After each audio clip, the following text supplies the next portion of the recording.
Welcome back to the podcast. I'm your host, Robbie. Across from me is my co-host, Adam Nielsen. Hey. And it's just us this week. It is. No guests. Or other hosts. This is really what it is at this point. Yep. Yeah, we definitely... Dusty was recognized as, oh, you're that guy from 1010's podcast? That's pretty much seals the deal. Yep. Third host. Yeah. For when we need a third host, which is probably more often Should than not. be probably every week, but it's logistically difficult. Yep. So. Well, at least someone's taking that notoriety. Yeah. That's not us. Better him than us, frankly. I mean, he can have all of it he wants.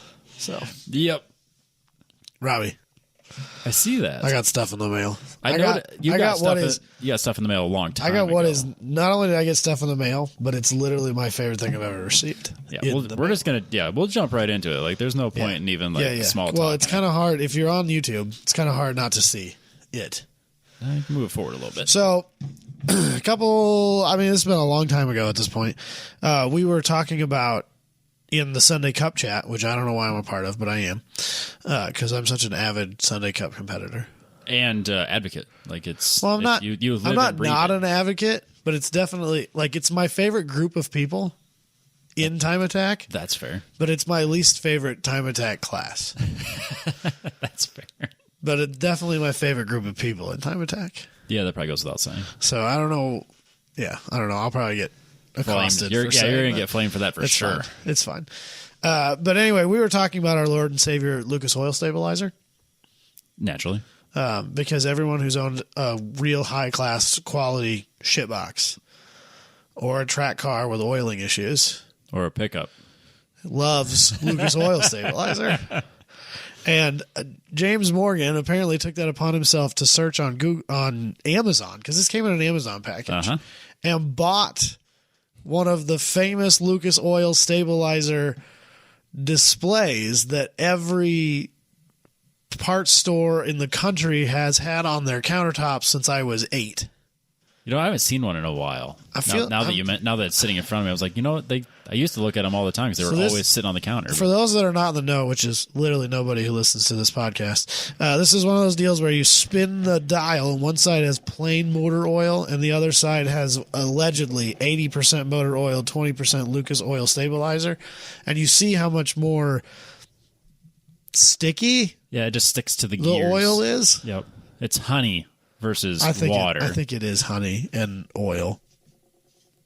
I'm not convinced this is actually Lucas Oil Stabilizer. No, it's that color. If I didn't love it so much, I would drill a hole in this and find out if it really is.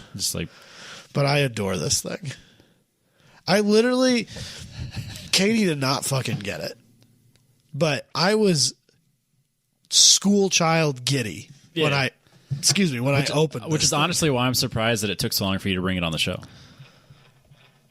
I'm busy, Robbie. I forget stuff. Dude, I get it. Life is so hard. Yeah. It gets harder as you get older, it seems. Yeah, it fucking sucks. So yesterday, we were coming home from the grocery store. Isn't it fun? Don't you feel like you're 9 years old all over again? I am still listening to you.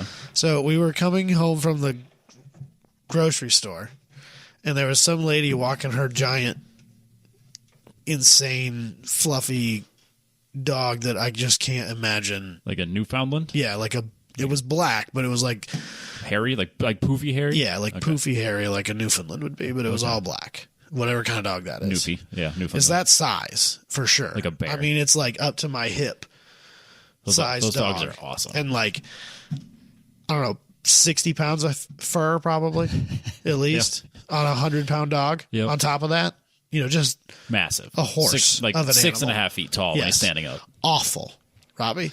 Awful. Poops bigger than yours. To own. Yeah, I would imagine. Maintaining that dog sounds awful. I don't know how they are with hair, but if they blow their fur out, that would be unbelievable. Well, not only that, but you have to constantly be combing that dog, bathing that dog, dealing with that dog to keep it clean and not matted. Yeah. And then she's walking this dog down the street when we have 9 inches of snow and 10 inches of rain the last week. Well, that dog is much happier outside. I know, but so it's getting muddy and covered and so she's going to spend the next hour when she's done walking that dog cleaning it out. Oh yeah. awful, Robbie. And it for sure fights her the whole way. And Katie was like, oh, I want one of those so bad. I was like, never, ever. She's like, when you die, I'm just going to buy all the dogs that I always wanted and you wouldn't let me. And I cross my fingers, right? And I go, here's to hoping. And apparently, that was not the right thing to say. At any time on Family And she's Guy. like, what's that supposed to mean? And I was like, well, life sucks and then you die. I don't know what to tell you. And she was like, well, with that attitude. And I was like, I don't. Yeah, no, what do you want me to tell you, Katie? You're dead right. I know. Anytime on Family Guy where there's a scene where it's a guy talking about how shitty it is to be an adult and being married, and I laugh a little too hard. Yeah. I always it turns into a problem. You get in trouble? Yeah. So the episode where he's one of the guys getting married and he's like, goodbye friends, goodbye money, goodbye freedom. And yeah. That sounds right. Yeah. Pretty accurate. Yeah. Or the one where he's divorced and he's sitting in an apartment. It's just like a lawn chair and a television. And he's eating a fucking Hot Pocket. And he just kind of looks around the room. That sounds amazing. This is better. I said to Katie, my favorite saying right now is, don't worry, it only gets worse before it gets worse. Yep. Apparently that was not the right thing to say either. Booney said that to me. I think he was the first one that said it to me and it resonated with me. Right. And it stuck and it's like, yeah, it does. It gets worse before it gets worse. Yeah. Sure it's fucking getting better. No, it's not, Robbie. No, it's not. But you know what did make things better for a second and a half? Spinning these flipping knobs. Yeah. I freaking love this thing. Yeah. So you were before we rabbit trailed, you were talking about how you were giddy and Katie didn't get it. No, Katie for sure did not. She was like, why are you so happy about this thing? And I genuinely don't know, but I love it. It's nostalgic. I mean, yeah. You got to. It even came with all these pamphlets. I am surprised it came with the pamphlets. Yeah, it's I suppose it makes silly. sense. If they're going to do it, they might as well include it. It's so silly. And then they talk about different things to use. 10%. What oil stabilizer is right for? Yeah, I just poured the whole bottle in. I was 50-50 probably. 10%. I change my oil with Lucas Oil Stabilizer. I do it until the pressure goes where I want it. I do it until my Omni doesn't tick after long sustained right-handers. I do it when the 5.3 drops down to 6 psi. Then I bring it back up to 40. It's fine. Don't worry about it. So yeah, weird truck. I don't know, man. It just made me so happy. No, it's just. Everybody needs a little win. Yep. Dusty hit it on the head though when he was talking about it when he was a kid because you looked at it and you're like you spin it and you got the sticky stuff and it goes all the way to the top and that gear gets oil on it. Yeah, this one barely does. Yeah, the plain motor oil. The plain motor oil. Yeah, the fourth gear almost has nothing on it. You can look at it. You can kind of see if there's oil on it. It's not really. And you think how does anything run on that garbage? Yeah, right.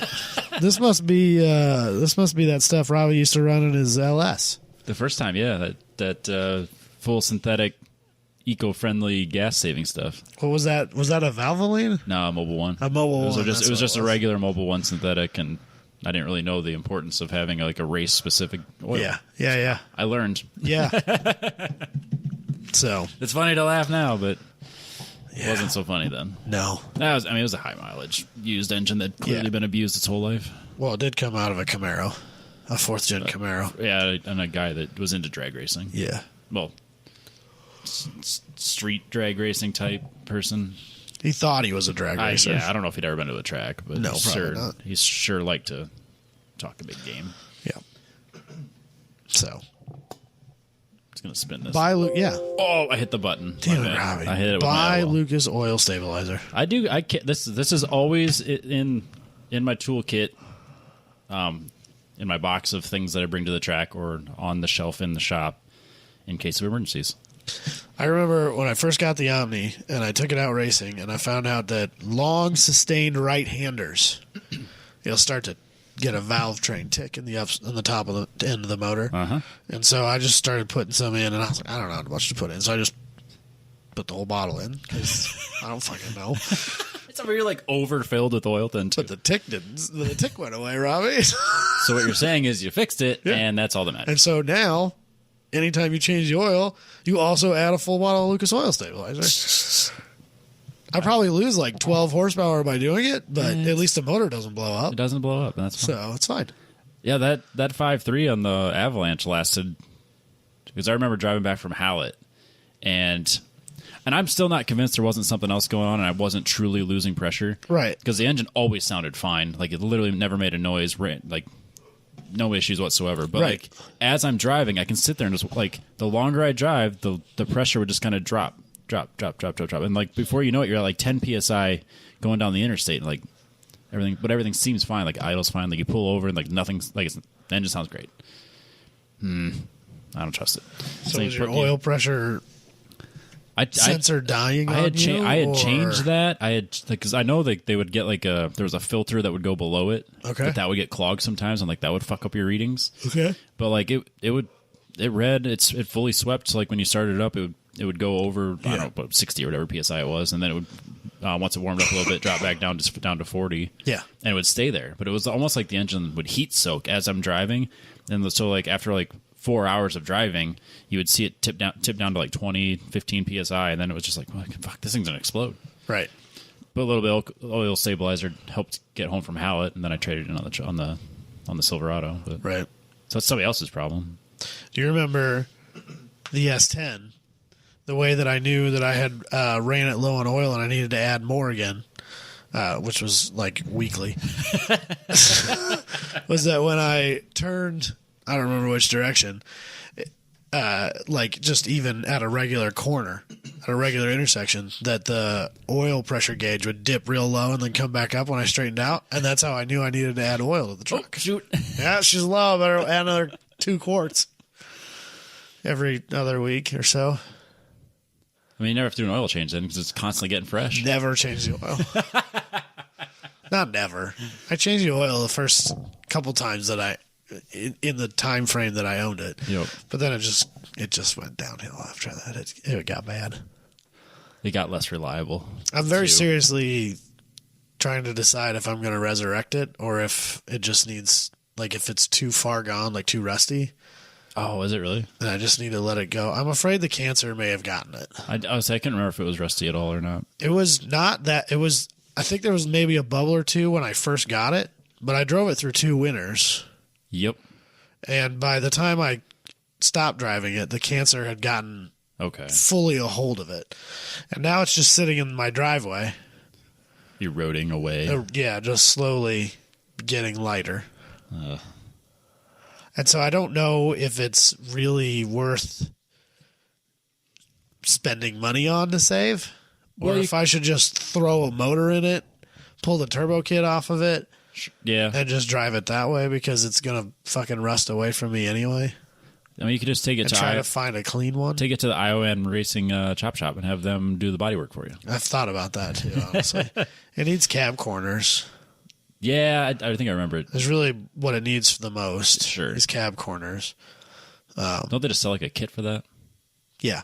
Yeah. Knock that shit out. But like most of the frame and stuff is fine because it's got a very thick coat of oil on it so it can't rust. Smart. Yeah. You're planning ahead. Absolutely. It's called long-term storage. Yeah. So, that worked out well. It can't be that rusty. Nah.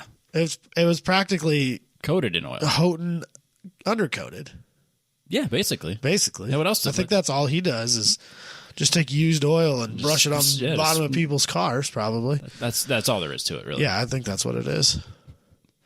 I mean, that's a great use of the used oil. Of leftover oil? Yeah, I like it. It's really smart.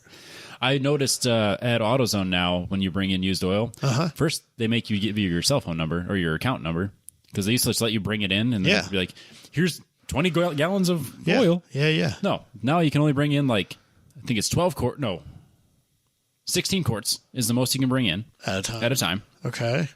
Then they make you, they keep track of it. So, they put your name in the system. So they want to know how much oil you've purchased versus how much oil you've dumped?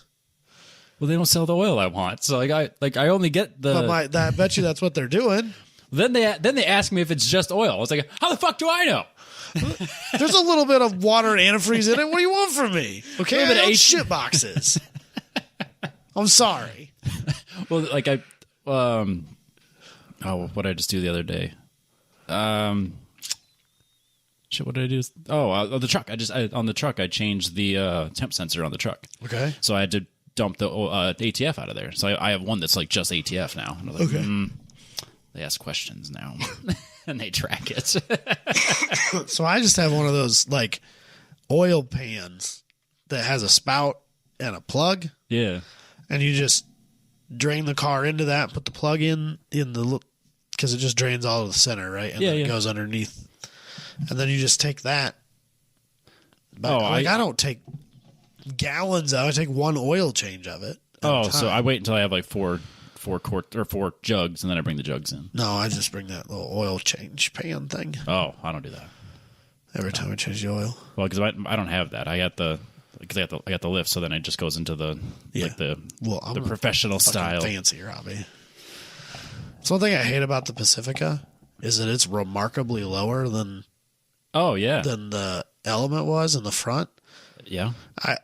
My assumption is because if you look at a lot of these new cars, the front bumper is really low. Yes.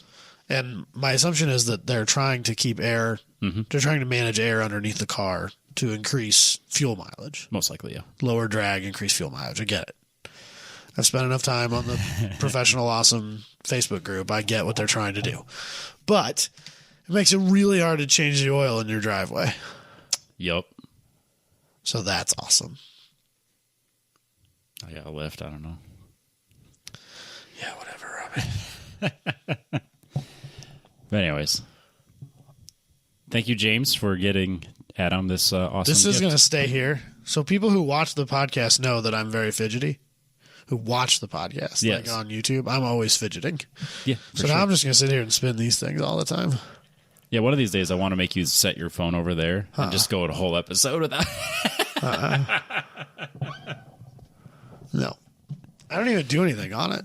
No, it's just in my hands. It's compulsive. It has to be in my hands. I get it. It's that or those stickers. I'd say that or the stupid group chat's always going.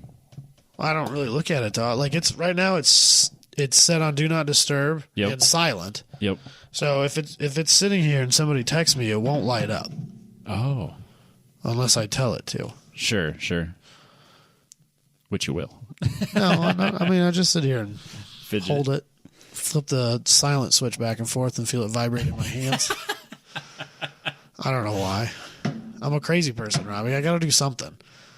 I get it. I can't sit still either. No. It's probably a little bit of ADHD or ADD or whatever you want to call it these days, but I refuse to be medicated for it. I'm sure it's there's not a test bad enough that I can't function. Yep. And frankly, I think it's part of it's how you function. How I function. That and anxiety. Yeah, crippling anxiety, which I think is what just keeps you standard motivated. Adult things. Yep. A little bit of ADD, some crippling anxiety, and I can get anything done. A little bit of pressure. Yeah. The terror, the fear of letting someone down, that's the Midwest in me, Robbie, and that ain't okay. That's not okay. There's a lot of that. I will put my happiness aside in a heartbeat not to let someone down. Yeah, this podcast. There's a reason we're still here, Robbie. Yeah, there's that for sure.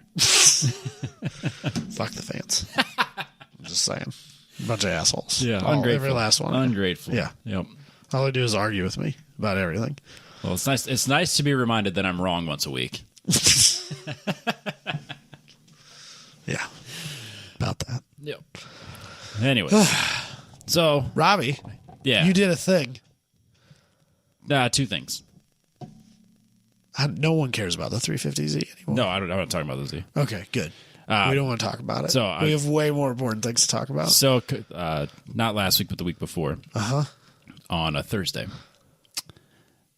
So we'll backtrack. So, we need to backtrack farther than that because I want you to tell us all of the trials, toils, and tribulations you've gone through trying to buy shitbox number 2. Oh, I'm not even there yet. I got to tell the pre-story before I get there. Oh, Jesus Christ. So, a few months ago in the gym, I realized that there was something going on in my core. Oh, I forgot about all this. I seriously thought you were like, I don't want to fucking talk about that. Your general health is not important to me, right? Someone cares. I want to talk about the turbo shitbox. We had to get to the shitbox. Okay. So I genuinely don't know what it is that you had wrong. Like, I know that is a medical term. Yep. I don't know what it means. So continue. All right. So a few months ago in the gym, actually probably last year through the year, and then really started becoming a noticing thing in the gym probably about December, is that I noticed that it was like harder to like maintain my abs like that the way I like it. So like, just because you're old, Robbie. Yeah, that's what I chalked it up to. I was like, I'm 35, so it's getting old. Yeah, so it's harder to maintain. It gets worse before it gets worse. It's not going to get better.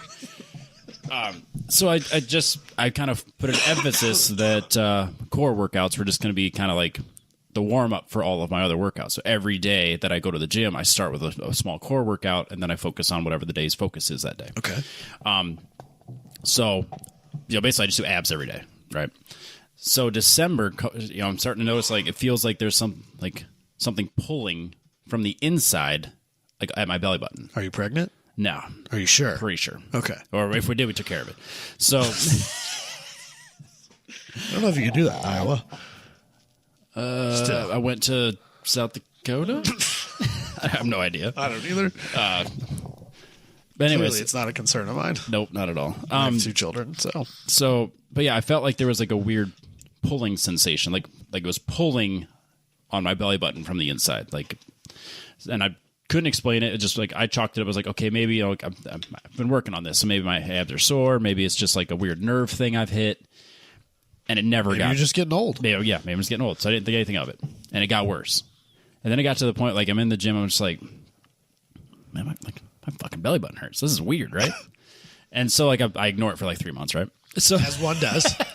Yeah. So then one day, I my wife is a nurse. So then I go to Jess. I'm like, hey, my belly button's fucking weird, right? And so we're looking at it, and she's like poking at it. And I was like, I think I have a hernia. And she's kind of messing with it, and we're Googling things and like, poking at my belly. Like basically so a hernia is when like if you see like older out of shape guys, you'll see like their belly button sticking way out like an inch or 2 inches. Okay. That's what I always considered a hernia. Okay. It's like when you see like that weird thing sticking out of someone's stomach, right? Okay. But essentially what hernia is, it's where the muscle has basically created a hole, and now your fat and intestine can stick through and go out of your muscle. So it's sticking out. It's sticking through that hole. So. Oh my gosh. So. That sounds awful. It doesn't feel great. I can only imagine. So. Or maybe I can't. I don't know. So mine obviously wasn't sticking out very far because my belly button wasn't even sticking out. I didn't have any like gigantic piece of intestine hanging out. It was just kind of that's good. Yeah, so it was just kind of like a weird little bump right above my belly button. Okay, and I could kind of like push it back in. Right. So I'm literally pushing the fat back in between the muscles. So then she looks it up and like, yeah, I'm pretty sure you got one. And of course, they don't fix themselves. They have to have surgery. So that was like on Saturday or Sunday, and like I go to the gym on Monday, start like my workout like I normally do. Halfway through my core workout, I lean back, right? Like I'm just like stretching, arms up, leaning back, like kind of like what I'm doing right now, but obviously fully extended. Right. Which you can't do right now. Which I cannot do right now. Okay. Fair enough. So then I lean back, and as I'm leaning back with my arms up, I feel it fully extend. So it like squeezes all of the fat that it'll let it squeeze out. Sounds awful. Through the hole in my muscle. Gross. So that my belly button is literally sticking out, and then right above it is sticking out. So I'm sitting there and I bring my arms down and I touch it, and like sure enough, it is sticking way the fuck out. And we're talking relative, maybe a half inch. Yeah. And I just kind of noticeable. And I push it back in, and I immediately go, I feel like dog shit right now. Oh. We're done here. We're fucking. That sounds awful. We're fucking done here. Like I cleaned up my area, put all my stuff away, and I went home, and then I researched hernia doctors. Yeah. And because I knew what it was right away. Yeah. And then of course, like one of the guys I raced TT with, Dr. Conti here in town. Yeah. I've known him for years. Yep. Didn't know what he did for a living. I was like, I know him. So then, of course, you have to have a referral. Yeah, so then I call the doctor the next day. like just a regular family physician. And I don't have one. Nope, I fucking never Katie go. Fucking hates that I don't have one. I go to a doctor once every 6 years. Right. And when I do, they just tell me to go to urgent care. Right. So then I called and I was like, hey, I know I have a hernia. I know I'm going to need a referral. I need a family physician. And they're like, well, you're not really, you're not part of our like net, or what's the word I'm looking for? Not vested, but like, like I'm not in their system yet. I'm not. So they want you to come in and do a full physical and not even that. Spend hundreds of dollars looking at every little thing to make sure that you're not dying. No, they're basically saying you're not in our club yet. Like you haven't been here before, so we're not going to take you on. So like, if you want to get in, there's an opening in like 3 weeks. I'm like, I know what I have. I literally just need you to say, yep, refer you. Like, oh, then you can just go to urgent care. This is why I don't have a family fucking doctor. That's what I tell Katie all the time. Why do I need a doctor to just write me a prescription for whatever random antibiotic I need today and send me out the fucking door? I'll just go into the first nurse that's attached to the Hy-Vee while we're shopping for groceries. I have consistently and correctly diagnosed myself every time I've gone to the doctor for the last 15 years. I went to the urgent care for my hand when my cat tried to eat it. That's an emergency accident, or not even emergency, but that is you clearly need a doctor for that. You can't diagnose but like anytime I've had like a weird, not disease, but like a weird thing. Except Robbie, except that one humidifier. The humidifier. That was the one time I actually didn't self-diagnose. Where they thought you had some rare jungle disease. But yeah, they thought I had malaria. But I was the one that actually figured out what it was. They didn't. Yeah, so besides that, clean your humidifiers, everybody. Yes, please. So anyways, so they say just go to urgent care, which of course you can make appointments for urgent care. So can Jess not do that? No, she's not a doctor. Okay. Yeah. So that sucks. So I go to work the next morning. I'm like, I wait until their website gets available. Like, okay, well, I'll just pick a time. I was like, all right, I'll just go right after work, which is nice. You can like literally set an appointment for urgent care. Yeah. So then I get off work and I go to urgent care, which is kind of funny because the word urgent implies that you shouldn't be making an appointment. You need to go and see them right now. It's not emergency though, Rob. No, that's urgent. Urgent you can schedule today. Yeah. Emergency you need right now. Family physician. Whenever we feel like it. 3 to 4 weeks, buddy. Get in line. Yep. Yeah. So I go in. Obviously, I know what it is. Doctor takes a look at it, touches my belly a little bit. Sure enough, he knows. He's like, yeah, it's there. Obviously, he's like, I had one for like 9 years. Never gave me a problem until one day in the garage. Major problem. And then like his whole stomach just like bruised up, and he had to have like it went from being like it's there, no pain, no problem. It's just unsightly.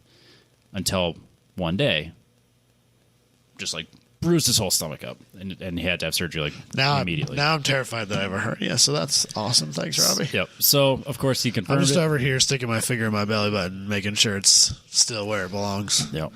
The fun part is it doesn't have to be just there. It can be other places too. Like my boss said, he's like, yeah, I had multiples. And I was like, what do you mean multiples? I thought it was like just the belly button. He's like, oh yeah, you could have it like other places. Like, great, sweet, thanks. Is this like It's a thing. Is this something you caused? Not necessarily.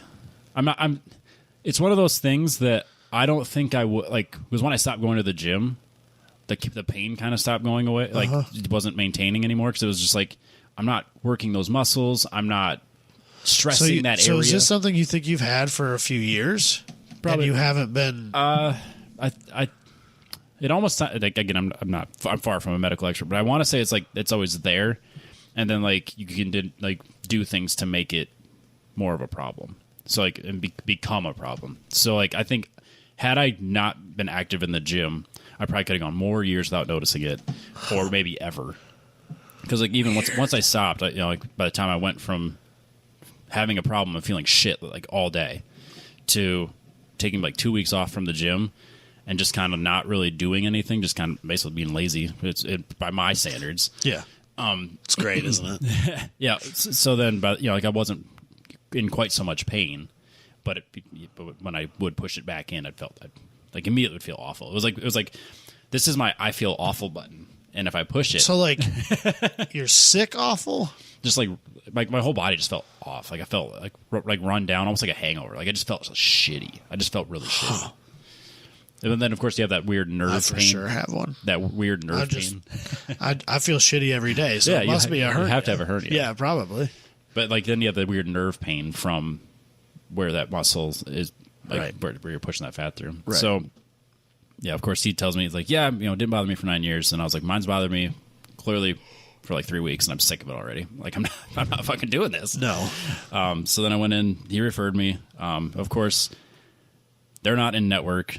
But of course, I have a high deductible anyway, so it doesn't fucking matter. Whatever. So then I called and was like, all right, well, I'm gonna go to the guy I know, and I don't really care if it's a network or not. Like that's where I'm fucking going. Right. So then I called them, got it all squared away. We went in, and then we. It's funny because we go in, and then he's like, is it okay if some of the residents, like people in school that are there, yeah, it's like if they basically start this, and then he'll go in and we'll talk then. It's like, yeah, I don't care. Whatever. So then the residents or students or whatever do their thing and like fill out their forms, and then he comes in, and they're just kind of like awkwardly standing in the corner, and then Dr. Conti and I spend 10 to 15 minutes catching up and bullshitting about racing. Noise. So they're just like quietly in the corner, like, what the fuck is he doing? It's like we're not talking about medical stuff at all. I get that you're supposed to like create a rapport with your patient, but come on, it's ridiculous. No, it was two buddies catching up over. We gotta do 15 of these a day. Yeah, then I'm just like, oh yeah, then like it was like later when I got home, I messaged him on Facebook and sent him the link to like the mid-FTT schedule and stuff. Oh no. Because we've been Facebook friends for years. Yeah, I know. I mean, I don't know that I've ever met him, but I know him by name. Yep.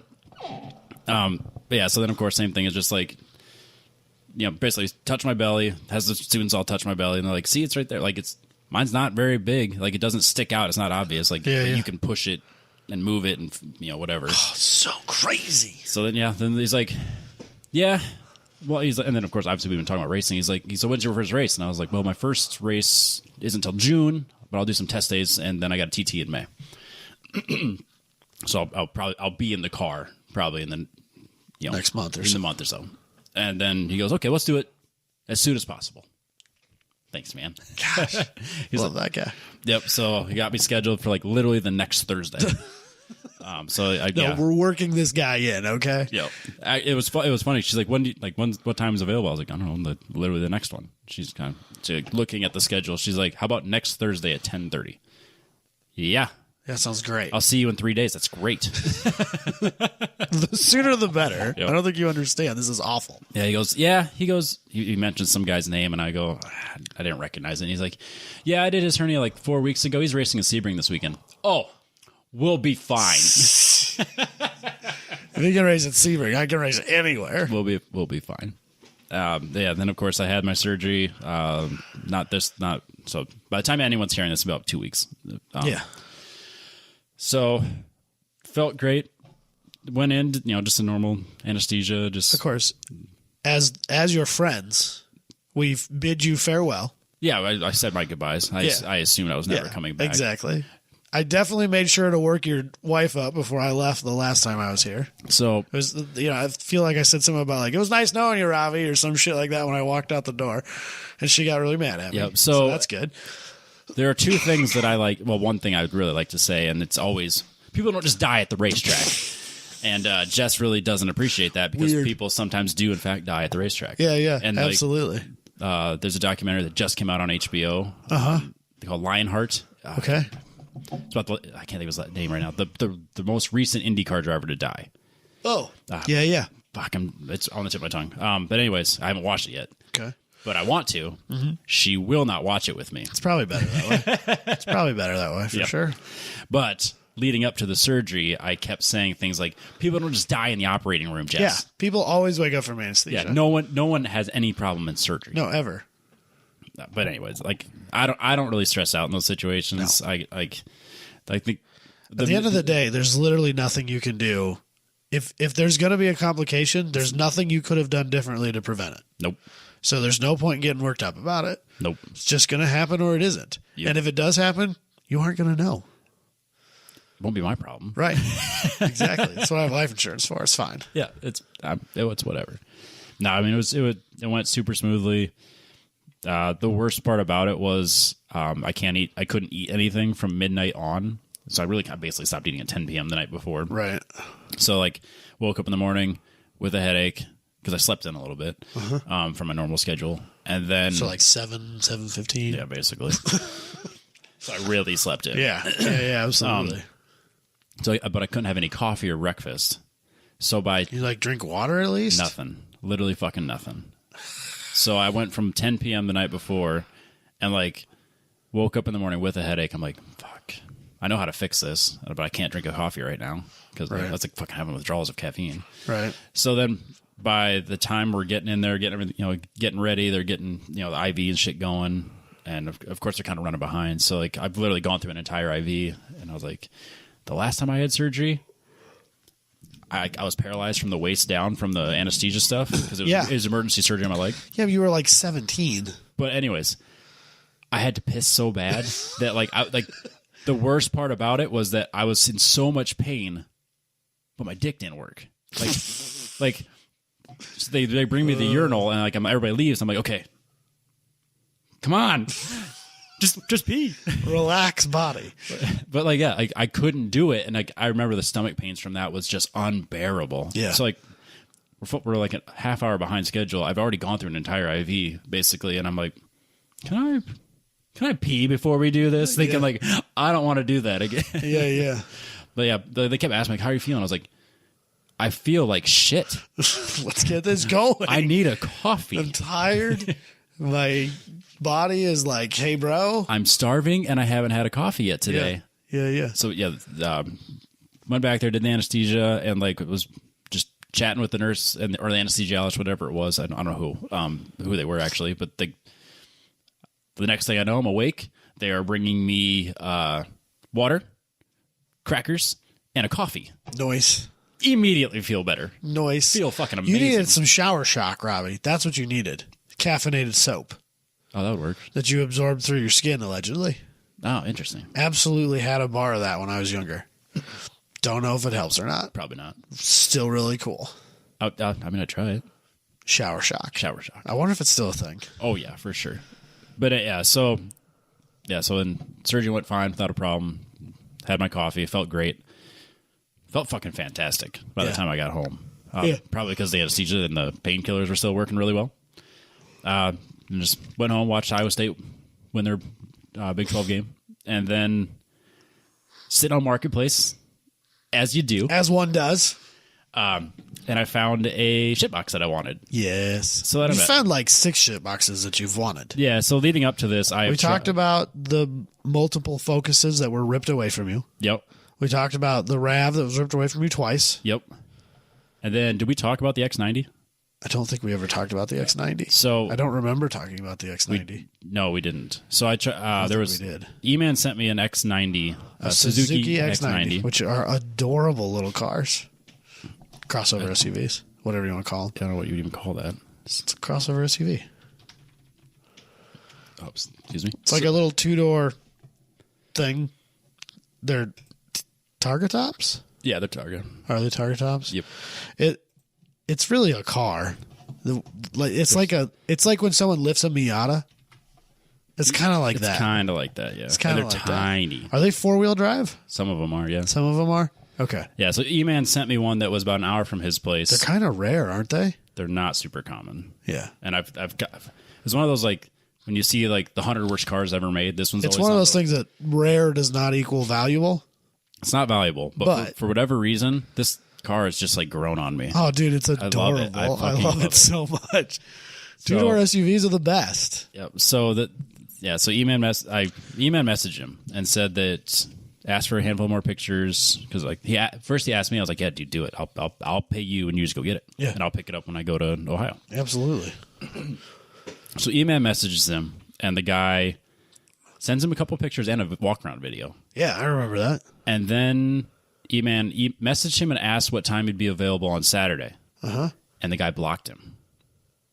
That was it. Like that was the whole conversation. I feel like he didn't even get to the offer. Like didn't even lowball him. Didn't nothing. I thought that he We'll get there. Didn't he block him after you contacted him? Nope. No, that was before you contacted him? So he immediately... I swore that was after. So E-Man asked what time they could meet up.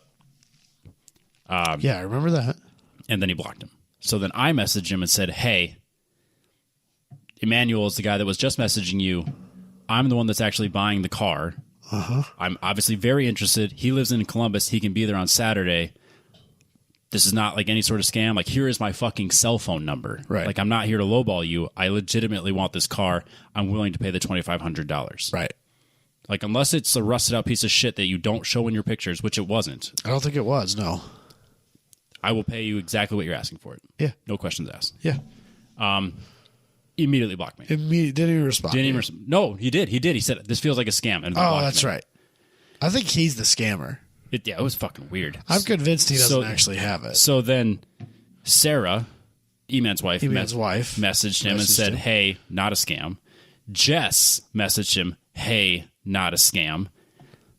Josh just messaged him. Fettis just messaged him, asking if it was available, or just straight up messaged him. Yeah. Left him on red. Yep.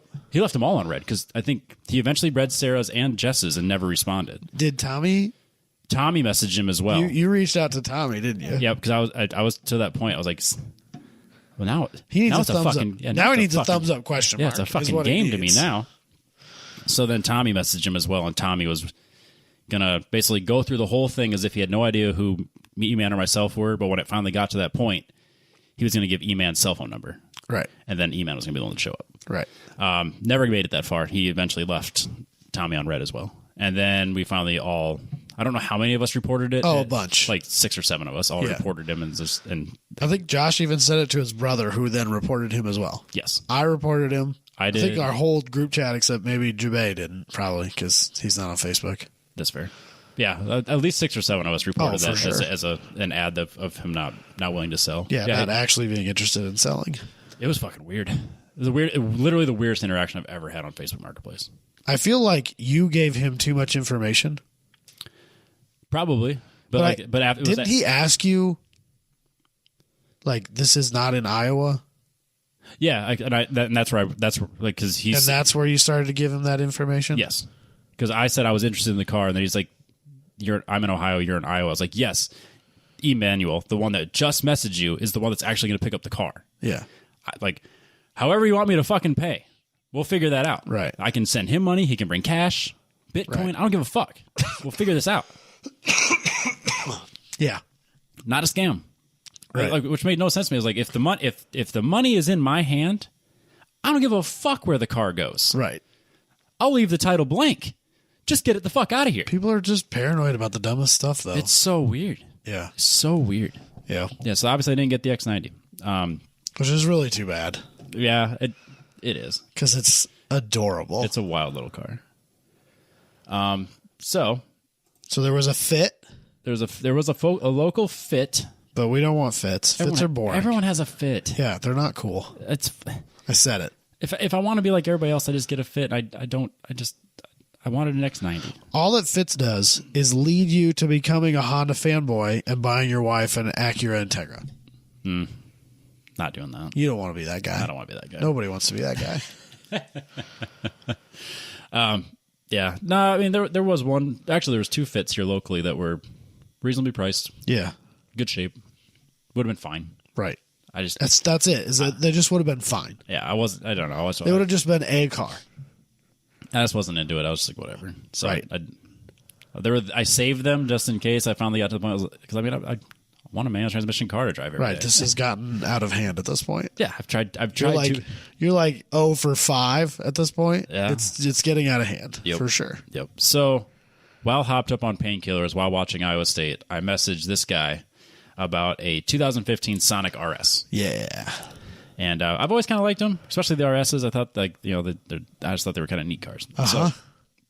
So I messaged him and said, kind of went back and forth, just a very normal conversation. What a pleasant change of pace, Robbie. I was like, asked if I can't remember what questions I asked. Just real generic shit. Clarified a few things. Was there anything wrong with it up front? So that he knew of? Yeah, so it had been an a fender bender, so you can see the hood's kind of crinkled a little bit. And so, Okay. So it kind of pops up. On the front there. Yeah, so the hood's got a little bit of a ding to it. Yep. He had previously ran it out of coolant. And we'll get to some at the time I was like, okay, that's weird. Coolant's a consumable thing. Yeah, you just run cars out of coolant every once in a while. That's fine. So he had replaced the engine. It was a year or two ago. So the engine was he like a car guy? Not at all. He paid someone to do it. Like it was. I'm just surprised that he had a manual, like air quotes, fun spec. And was not and put a motor in it, and is not in any way, shape, or form a car guy. He didn't put the motor in. He paid. Well, I know, but still, yeah, it surprised me. Yeah. So he had, the car 160,000 miles on it, but the engine had 120 according to his post. Coming to find out, it only had 100 because it was actually less miles than because he had the receipt still. Oh, okay. So, of that salvage place in Ames. Oh, yeah. I can't remember what the name is, but yeah. John, Carney. Carney. Yep. Yeah. So he had a receipt. I had the receipt for that. Nice. So when you want something used, but you want to pay nearly new prices for it, it's a great place to buy a thing. It was not. I think it was $2,000. Yeah. Everything I've ever tried to buy there, I think I ended up leaving because it was not remarkably cheap enough to not just buy the new one. I believe that, yeah. So messaging back and forth, going back and forth Thursday. I can't remember. I think Friday morning. No, Thursday night we'd already decided I was gonna meet him on Friday because that's what you do the day after hernia surgery. Absolutely, you just you go pick up a car. So we weren't showing a time because he wasn't sure what time he was gonna get off work, and I feel that. So then he got a hold of me in the middle of the afternoon and said, "Hey, I'll be home in Iowa." So this is Iowa Falls, which is like an hour and a half from my place. Oh, I didn't realize you went that far for it. Yeah, he's like, "I'll be home about 3:00." I was like, "Okay." So I go. Iowa Falls is a cool little town. Very little cool town. Yeah, it's like not Iowa. No, there's like a river that runs through it, and it's like rock canyons that are 60 feet tall. It's neat. It's a very weird little town. I love that place. Yep. I didn't spend a lot of time there. Logan has a soccer game there every year. And if it's a nice day, we end up spending the whole day there. Oh, perfect. Just doing stuff. Yeah. There's a swinging bridge over the river there. Oh, those are fun. And just lots of stuff. Interesting. It's a neat little town. Yeah. Yeah, so I think the final deciding factor was that I was like, Jess has to work. She's not going to be available at all on Friday. So then I told him, I was like, I'll bring my truck and trailer. However, I just had hernia surgery. I didn't tell him it was yesterday. But so I can't lift anything. So I might need your help. If everything's exactly as we think it is, and we agree, and I take the car, I will need your help loading it into the trailer. No problem. Perfect. Cool. So I go outside and I gingerly load up the trailer hook the trailer to the truck and take off. Oh, Robbie, that's fucking hilarious. So here, so this is how I looked. So I showed up and I got I still have the gauze because I have to leave that on for 48 hours. Right. So I have this gigantic gauze beer belly over top my belly button, and then oh, it's so funny. And then the adhesive that goes all the way around to my sides. Did you that was seriously the worst part, was leaving that the sticky gauze that goes it's like 1 square foot. Yeah, so I wrapped my hand in that stuff after the cat attacked me. Yep. And then I went to the urgent care, and it was awful peeling it off. Peeling it off wasn't so bad, but the way my skin felt like it was falling the fuck off for 3 days. It felt awful. You have the iodine or whatever they clean your stomach with before they. That might have been my problem. I didn't just put it on. And then they put that on top of that. So I was still kind of stained yellow from that iodine stuff. Right. And then you had that stuff for 48 hours sitting on top of my skin. So by the time it came off, it seriously looked like I had a gigantic square scab. It didn't actually bleed or anything, but it felt awful. So did you confess to the guy that you had been anesthetized just 24 hours earlier? Yeah. And that, like, you still have a giant bandage on your stomach? Oh, he could see it for sure. It's like, I still was blown away by how good I felt the next day. Like, Friday morning. Well, you don't have a hole in your stomach anymore. I feel, it's funny how that'll help. I feel awesome. Like, because they were gonna prescribe me hydrocodone or whatever, and I was like, I'm not gonna fucking take it. So Nope, don't I'm even with you on that don't note. even bother. No. And she kind of looked at me funny. I was like, I hate it. hydrocodone takes the pain away, but it makes me feel drunk and hungover at the same time. I don't want it. Like, I won't take it. I'll just take a mildly high dosage of ibuprofen and not feel like garbage and take the edge off the pain and call it good. Yep. So they gave me tramadol. Yep. Is that right? Yep. Tramadol? Yeah. So they gave me that. I hate how much I know about painkillers. So I took that. Not because I'm an addict. Sure. Just so everybody knows. Yep. So I took that Thursday night, but because I knew I was going to be driving, Yeah. I didn't take it. I just took ibuprofen and Tylenol. Tramadol's not too bad, but I don't blame it you. makes me drowsy. Yeah. It for puts sure. it puts me to sleep. Not immediately, but like, Yeah. if I'm going to take it, I prefer You're to going take to be it doing before. this is the whole of the way. Yeah. Oh, God. So, Yep. Been so there. yeah, but I didn't think to bring any with me to painkillers. Oh, like ibuprofen? So I took some with lunch, drove up to Iowa Falls. I feel fine. I'm good. I suppose you had the day off. I did. Yeah. Yeah, 'cause I took Thursday and Friday off. I'm dumb. I would have gone back to work on Friday. They weren't expecting me to go back on Monday. I for sure would have been back on Friday. I probably could have. I for sure would have been. Because, again, crippling anxiety Yep. and a terror of what I'm going to come to. It was a combination of like, I needed a fucking break. Well, there is And so getting 2 days off of work, even though I had surgery, was still nice to have 2 days off of work. Yeah, So I took advantage of it. That. That's how work has been going. Yeah, I can respect that. What do you got going on this weekend? I'm having hernia surgery. I don't have to be here for 2 days. It's going to be awesome. It's going to be great, guys. I get 2 extra days off. If I could have timed it 1 week later, so I could have watched every single NCAA game, Oh, Jesus. that would have been even Christ, better. Robbie. Not quite that close. Jesus. Yeah, so I drive up there, take the car for a test drive. A little bit of damage in the front. All the checks look good. No rust, no damage besides the hood. Like no coolant in the oil, and like everything, it idles fine. Like just all the major checks. One thing that jumps out is that there's no fucking gauges on a Sonic. You just get idiot lights. You get the RPM and the speed and lights. No gauges whatsoever. No. That's not an uncommon thing, I don't think, Robbie. It is. I don't think it is. It is. I don't think it is. Every car tells you like the thermostat gauge. I don't think they do. The temp gauge. I don't think they do. Yes, they do. I think a lot of cars don't now. Name one car that actually doesn't besides the Sonic. Robbie, you're well aware of how many new cars I've been in, but still, I think it's probably more common than you might think it is. The Bronco, you can go through and like pick what you want.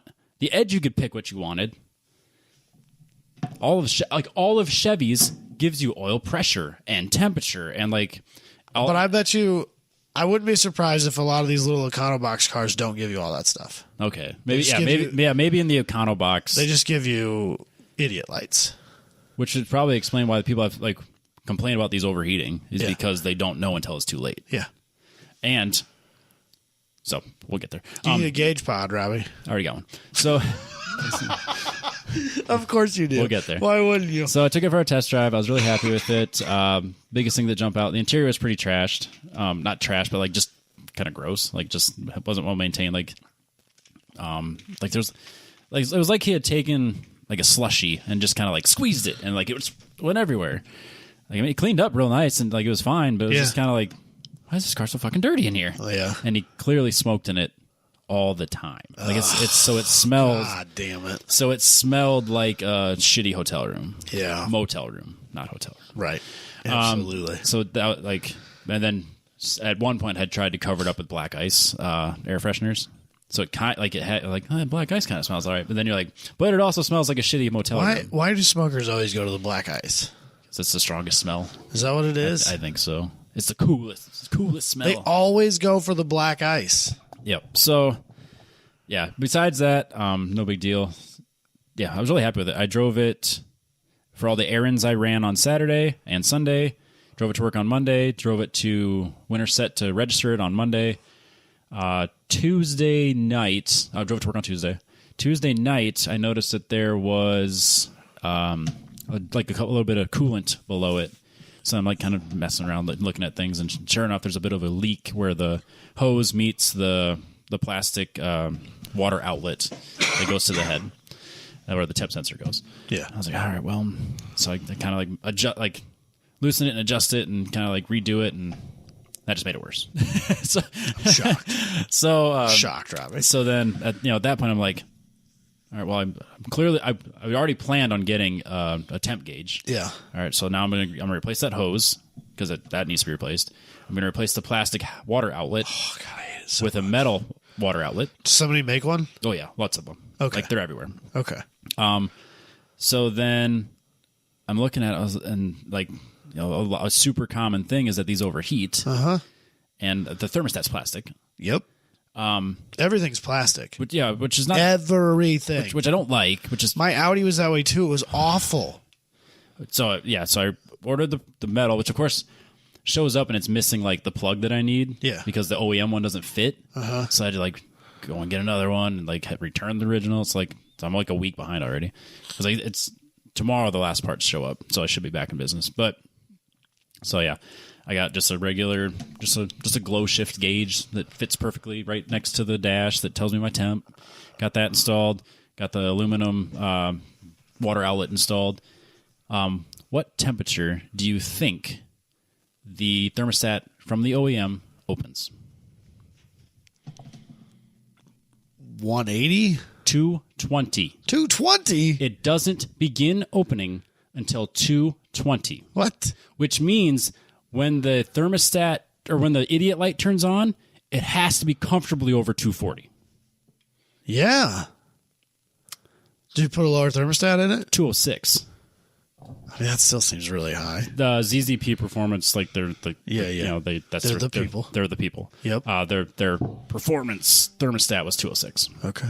Everything else was 220. Yeah, I know a guy there. Oh, do you really? Yeah. Interesting. Are they like? He's a grid lifer. I think he might listen to the podcast. No shit. Maybe. Yeah, no, like that's I was on their website quite a bit, so I was looking through their stuff. A guy that. Yeah. I know one of the guys who's one of the main guys behind their drag car, Sonic. Interesting. Which has gone like, I don't know, low tens or something stupid. That's wild.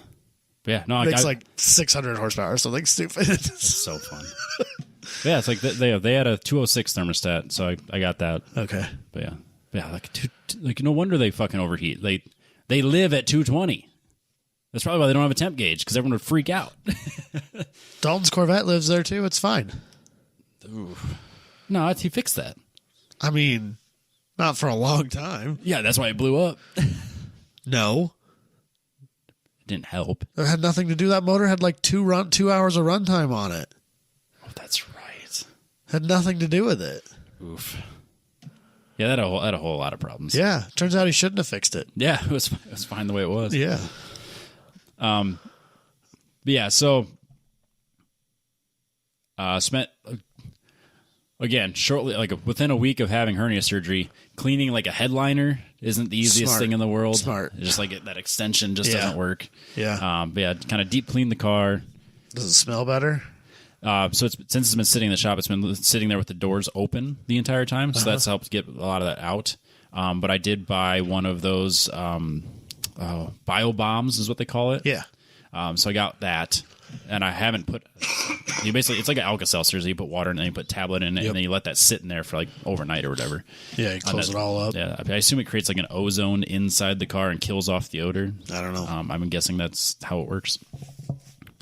Science things.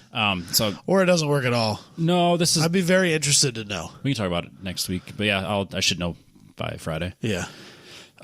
Yeah. So assuming that works, that should at least get that out, and they have an air freshener that I'll put in there to help clean that out. Everything's clean, so that's good. And then now, yeah, with the oil, the coolant leak should be fixed now, so then we should be back in business.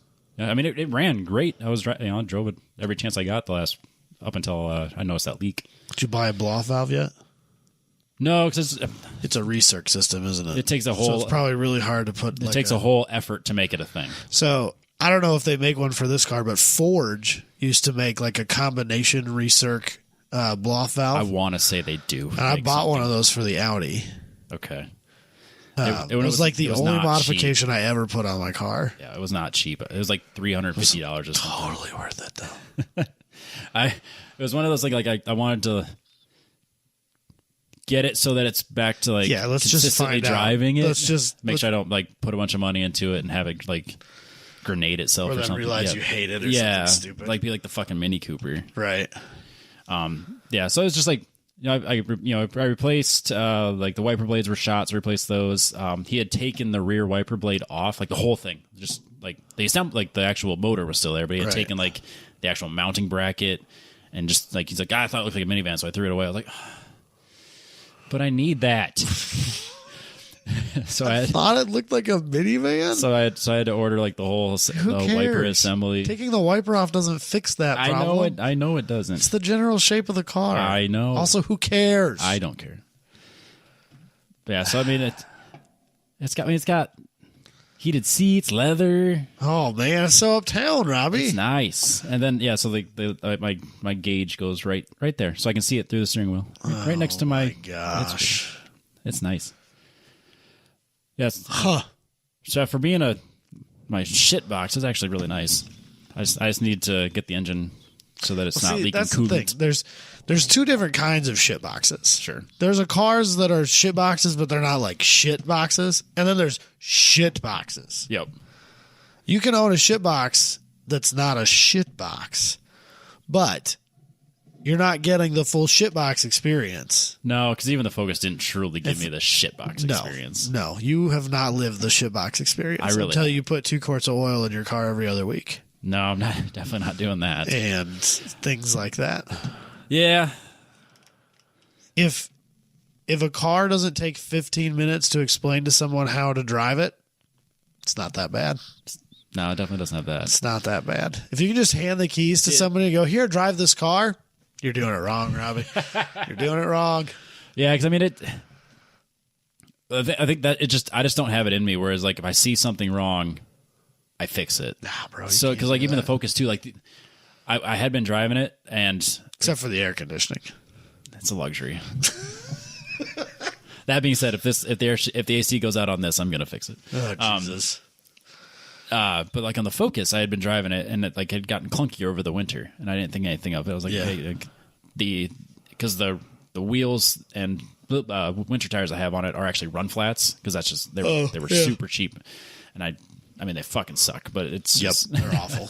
But that's what came with the wheels. So they were heavy, so like it always clunked more in the winter.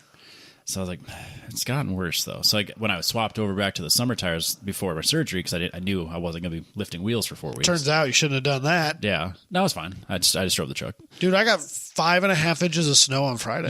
It was way worse by you guys. My drive from my house to work on Friday morning was top 3 worst drives I've ever made there. Wild. Yeah, it was crazy how bad the only way I knew North was just the only way I knew where I was on the interstate was when I would hit rumble strips and figure out which side of the road I was on. Jeez. That's the only way I knew where I was on the road. That's crazy. It was wild. It was real bad for like 3 hours. Really. And then it got better. The snowflakes were so bad I was worried about getting knocked out by one of them. They were so big. They were insane. It was weird. It was small hail is what it was. Because like by my place it was just heavy rain. And then like it was small fluffy hail. 15 minutes north, or even like not even, like Ankeny. Oh yeah, once I got to Ankeny, it was like totally cleared up and it was fine. I get to work and everyone's like, what took you so? Because it took me I didn't get to work till like 7:30. Which is super late. Super late. And everyone's like, oh, what took you so long? I'm like, are you fucking kidding me?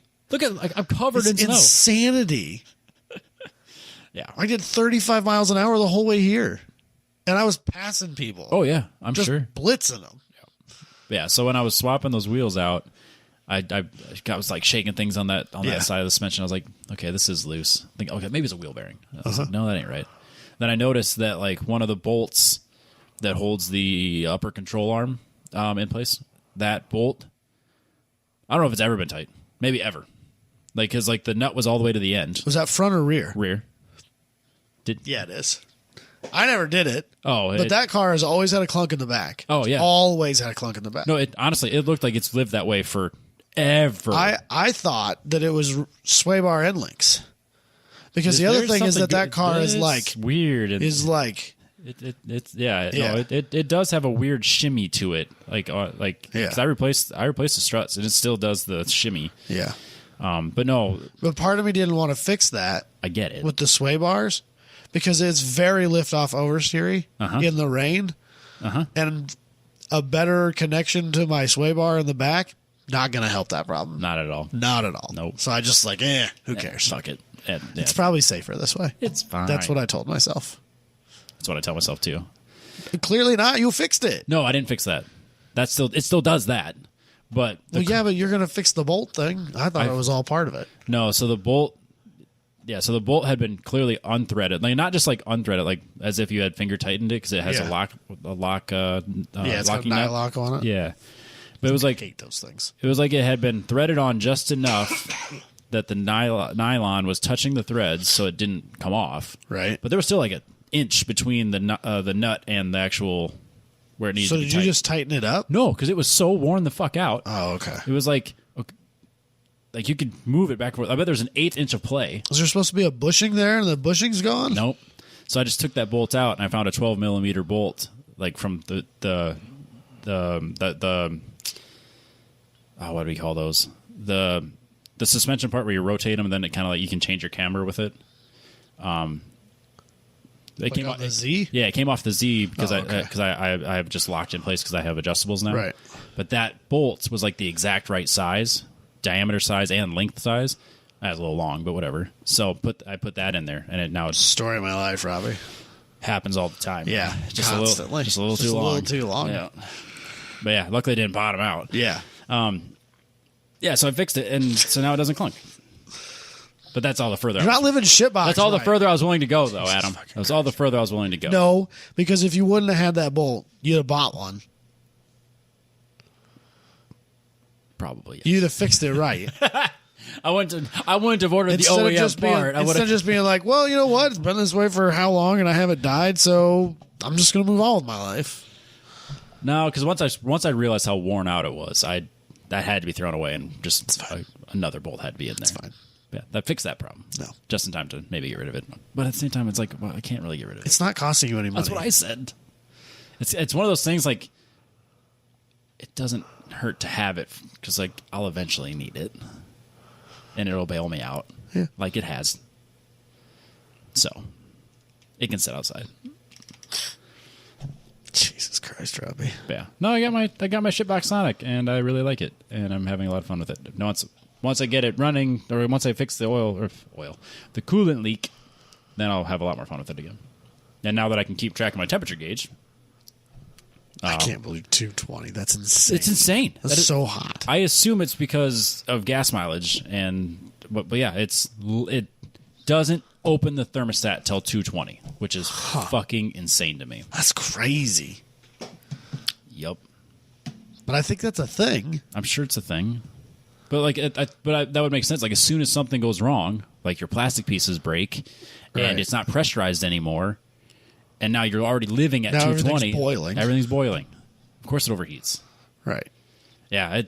I was kind of like my mind just blown when I'm looking into this. Like, yeah, of course they have overheating issues. But then it's one thing to do that, but then it's another thing to also make everything in the water system that's external to the motor plastic. Everything.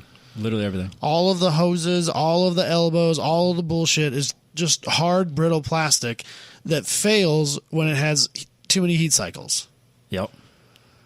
Which again, so the engine that's in there, right at 100,000 miles, that's when shit starts, like, really starts to fail at 100,000 miles. Right. It's like it knows. Yeah.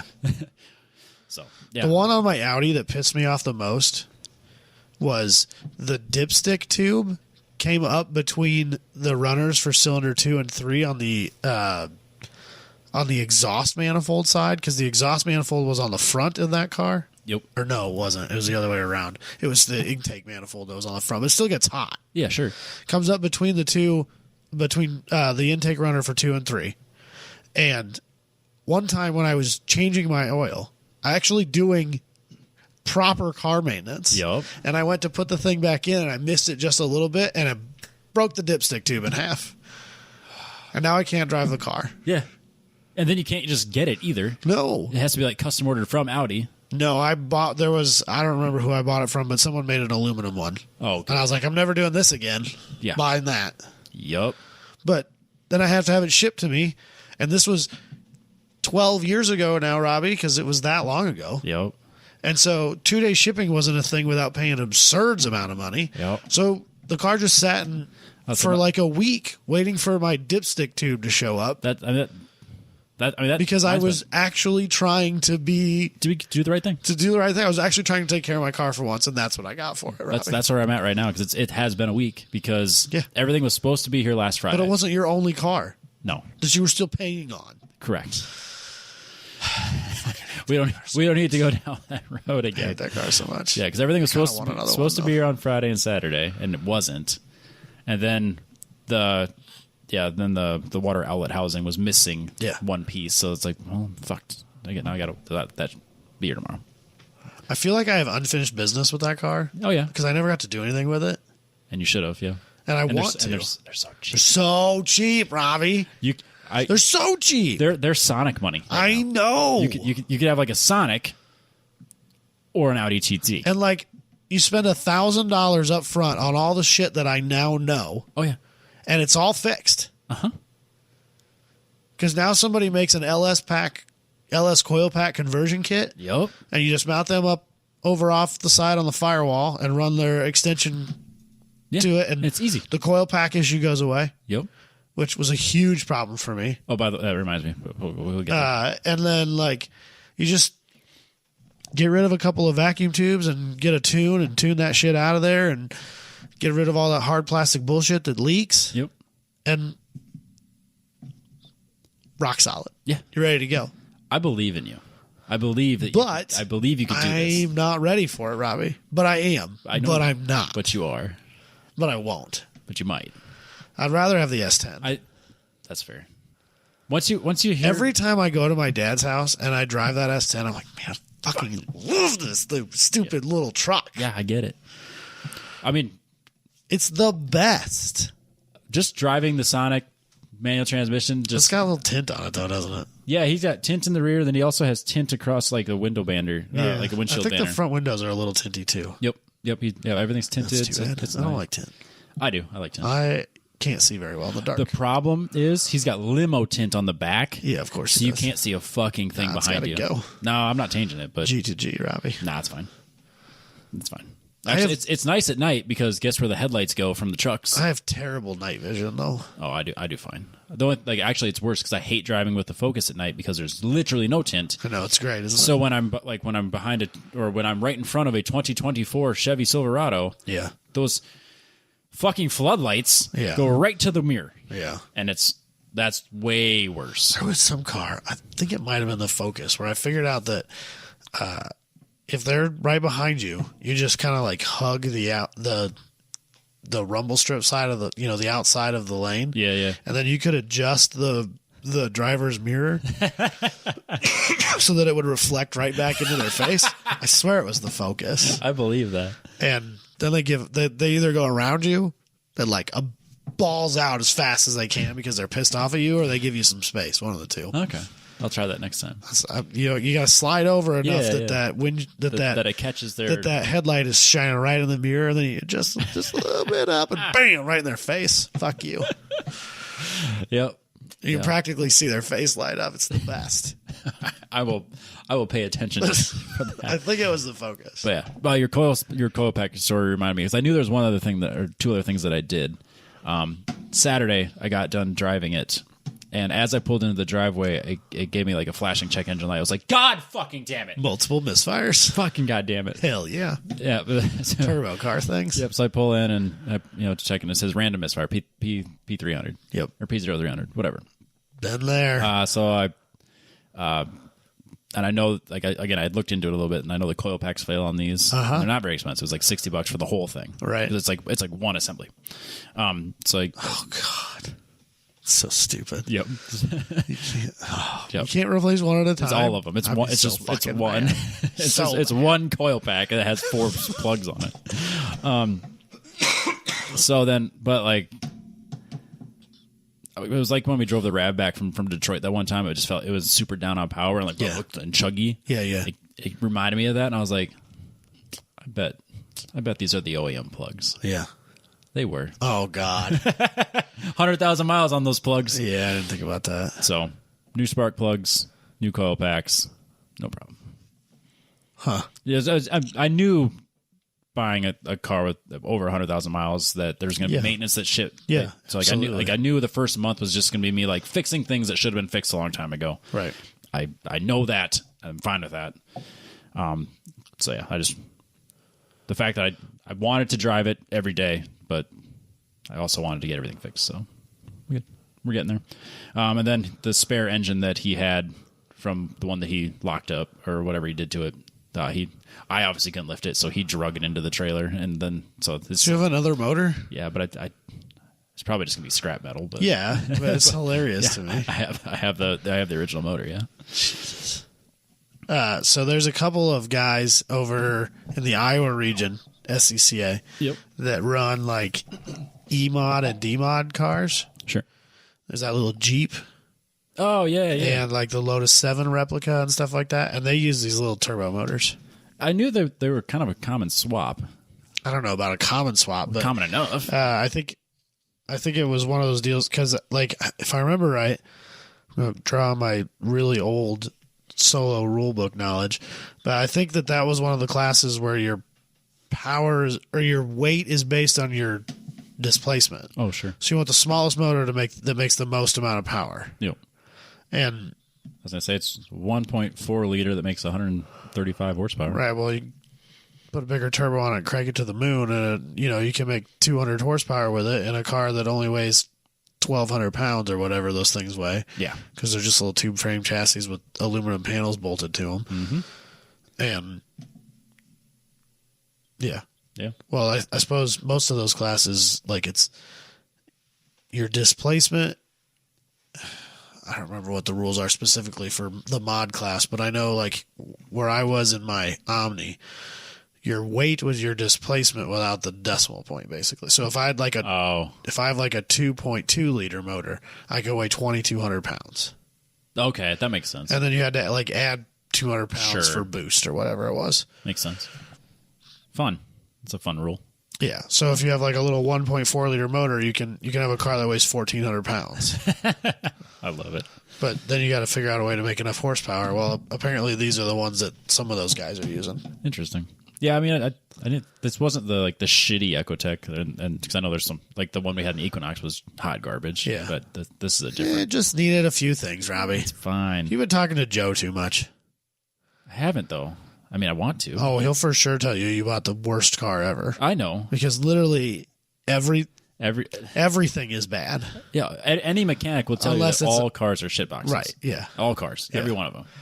They're all shitboxes. They're all awful. They're just the worst. Just garbage. Cars are stupid, Robbie. It's the stupidest. And that's the only thing they're right about, really. Yeah. So cars are stupid. Cars are stupid. So, but no, I mean it's super fun to drive. I'm really happy with it. Good. And unlike a Fit, it has cruise control, nice, and heated seats. Well, a Sport will have those things. Will it?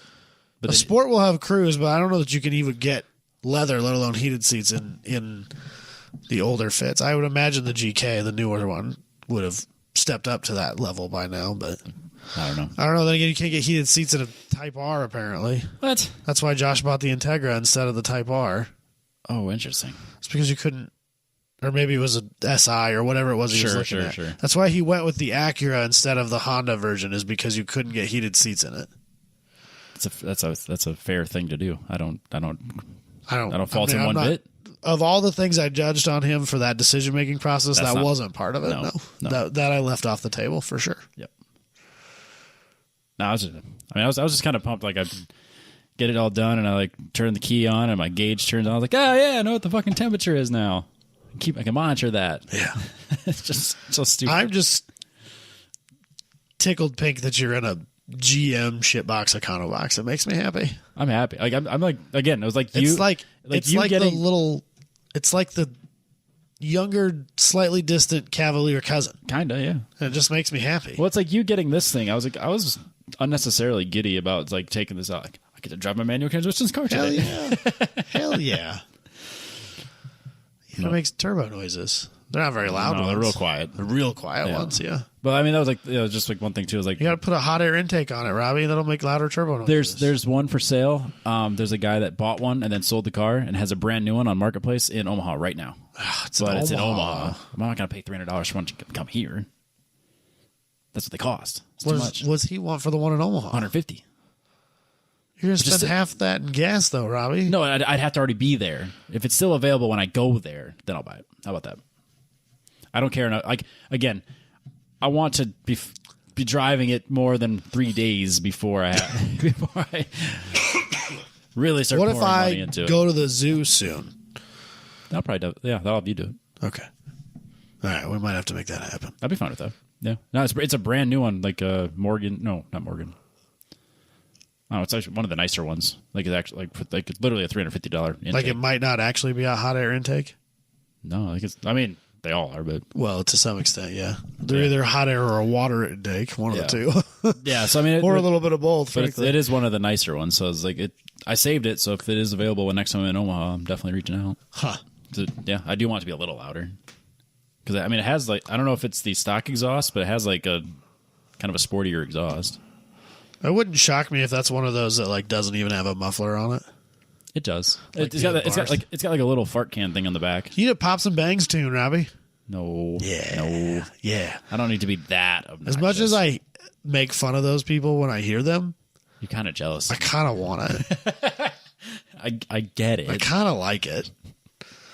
There's a little bit of douchebag in all of us. It's kind of like, man, yeah, this guy's kind of that guy's a fucking tool. But I'm kind of jealous. Yep, I get it. Yeah. But, no, I'm really happy with my little shit box. And yeah, I mean, that's what everybody does the day after a surgery is they drive an hour and a half to go pick up a used car. Honestly, that I mean, it doesn't even seem that unreasonable to me. Actually, for how good I felt. What else are you going to do? Nothing. Sit at home? Basketball hasn't even started yet, hardly. You sit at home? No. Stay here and learn? No. Gross. No, yeah, by 1 o'clock on Friday, I was bored out of my mind because I really couldn't do anything. I feel like going to get the car would have been less strenuous than trying to sit down in your simulator and play iRacing. I couldn't iRace. I could only play console. I could only with a controller. I couldn't actually iRace because even yesterday I did for quite a bit, and I was texting Josh LaPetrie, and I was like, "You do kind of use some core muscles when you're in iRacing. You don't think about it, like nothing super strenuous, of course, but like when you just had surgery." You feel it. You want to go go-karting? No. Not really. But like, since they're all new carts now. Yeah, no, I felt great for that weekend and basically all last week. And then like my muscles are kind of sore. Yeah. But like yesterday and today, the incision is really starting to heal on the inside. So it's got that weird like tender pain on just the incision. Uh-huh. So like that's kind of annoying right now, but it's only been a week and a half, so right. But so I probably won't go to the gym just yet. Probably I haven't even had my follow up to like. So how are things going? Like, so hopefully. Is that just over the phone, or do you actually have to go in? No, I should be on the phone on Thursday. That's good. Think. That's good. Yep. No, I mean no stitches. It's just like glue, and then they put like some. Yeah, everything's glue now. Yeah. Now I don't have to go when back. they took Katie's gallbladder out, they took it out through like a hole that was like a half-inch long. I'm sure it's like the same. I mean, I can't believe how tiny these incisions are, and they do so many things out of them. Uh-huh. Yeah, I mean, basically the same thing. Like it's just like just above my belly button. There's like a 1 inch long scar. And yeah, just these little bitty things. Yeah, it's weird. She's got 2 or 3 of them now. Sure. But yeah, it's crazy to me. Like my dad had his appendix out. He's got like a 7 inch. He's got gash. It's like 14 inches long. It's crazy. Basically cut him in half. Well, they his ruptured, so they like had to take everything out and like clean it and then put it all back in him. Yeah, that one's a little more serious. And that was like, I think a couple of years before I was born. So like or early to mid 80s. Yeah. And now it's like it's a little 2-inch extension or 2-inch incision that you won't even notice. No. Well, it's like Jess was like, you want to take that gauze off right away, like because like I was like, well, I'm pretty sure that it's still fused to the actual scab part of it. Right. I'm gonna give it a couple days before I start. Real bad. And so like I let that go for a few days before I pulled that off. But then I realized, there's like no stitches. It's just the glue, and I was like, I could have. And like the blood on the gauze was from the original part. Like that actually wasn't. There really wasn't any blood or like scabbing left. Well, the glue, I got the scars on my arm from when I broke my arm. Yeah. This top one, they were both glued. Oh. And this top one didn't set right. That's why it's so much huge, bigger than the bottom one. Yeah. It's because that pulled apart while I was in the cast. Oh shit. And that's why it looks like an earthworm on my arm. Yeah, it's huge. You have a big scar. So I guess my leg did that too a little bit. Your leg's I think you've got more scars on your leg than this, right? They're real similar. Yeah. Mine's different, of course. Like, Right. mine's like more of a No, it dent. looks just like an earthworm. Mine's like a dent because it's missing material. Yeah. My dad said I should get a tattoo of a zipper on the bottom one. Hell yeah, bro. I won't do it. No, you won't. But you should. I'm not that fun though. That's fair. I need more tattoos. We know some. Meh. But yeah, the Econo box. That's all I got. And surgeries. That's all I've been up to. Joe, I think, has one car in front of mine, and then he's either coming here or we'll do some remote stuff, and then I'll go there. Whatever. Yeah, the last thing we want is to have me bring it there and then have him need to have something done to it. Right. Then, of course. I mean, it runs and drives. It should be fine, but we don't want to have any gotchas. Right. So, yeah, hopefully that'll be ready here in a few weeks. Probably a little longer than that, but hopefully by May. Sweet. But yeah, I think we did a show. Okay, bye. Catch everybody next week.